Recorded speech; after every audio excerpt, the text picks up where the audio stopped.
Time is it? Tuesday, 5:07. Make a quick video. It's kind of cleaning some SD cards and preparing for our epic adventure this coming weekend. I'll talk about that some other time. But so I was invited. One of our members of C2C, Shane, aka Ghost of FPV, invited me to meet up with some buddies that he flies with, CT FPV, and I got to meet some new guys. And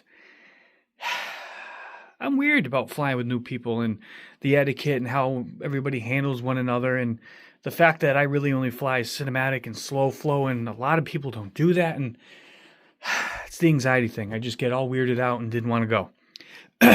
Shane thankfully was persistent. F and Chet came along with me for support, and we had a blast. And I ended up flying something, and I went with like the most, I wouldn't say awkward, I went with the most weirdest thing I could pull out of my array of stuff, something different, and just wanted to go for it. So I brought Beavis. This is Beavis. This is my tiny, tiny, tiny little fixed wing ldarc, I believe, 450. I think it's actually called the Tiny Wing 450X. This was technically my second flight on it, other than last year.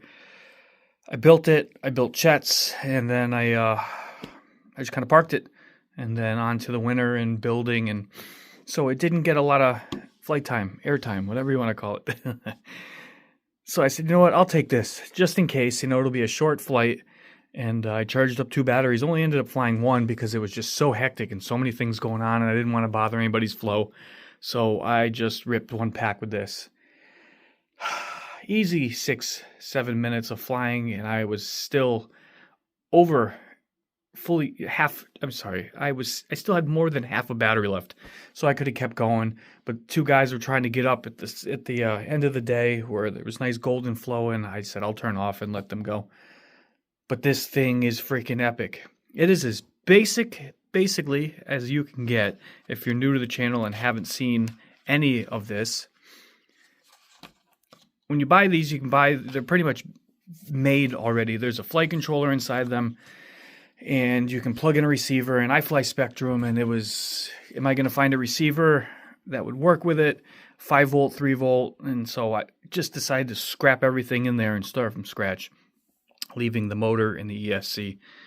I forget where I think eBay, F and Chet and I both got the same simple 5 volt Spectrum, not the 3.3 volt, and then wired it up. I got Panda RC, VTX, and it also has LED outputs and a controller built into it, and the CATX Ant, which is insanely sufficient for this thing. That's it.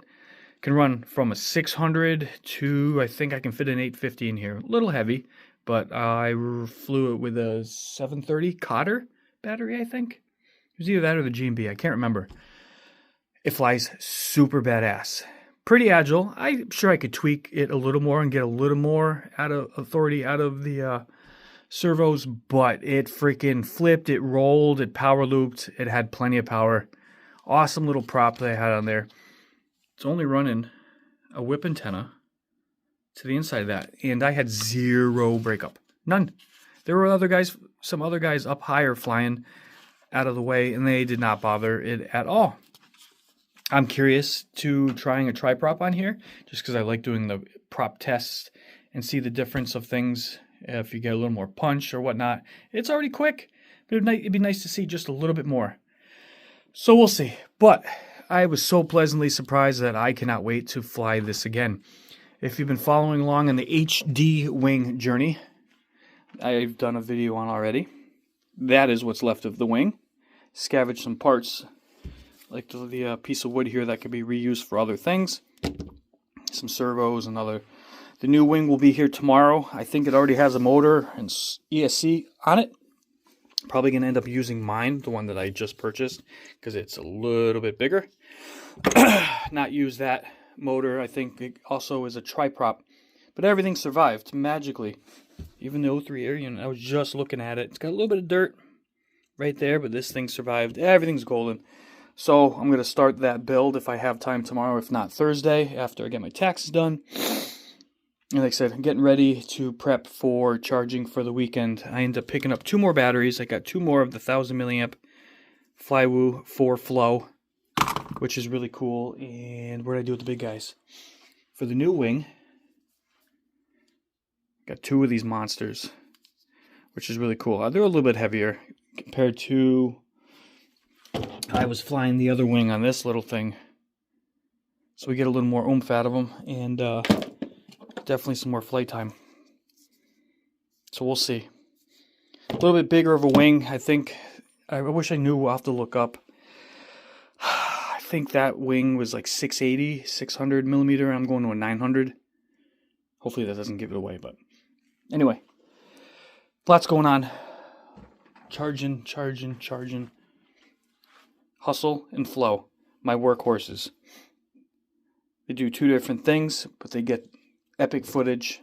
One can go where nothing else can go, and that thing is just rock solid. That's my go-to. So that's my hustle and my flow. So I got batteries charging, so good to go. So thanks for tuning in. Oh yeah, it's right there. Look at that. I think I said HGLRC last time, but it's ldarc. Tiny wing 450X. You can still find them around.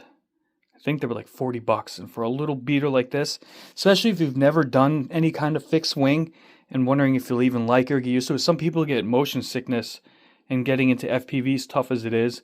And then the hardest explanation I can give anybody is like when you're flying, I'm going to use the word drone, but when you're flying, this thing's locked in. You've got a nice steady picture coming out of your camera to your location.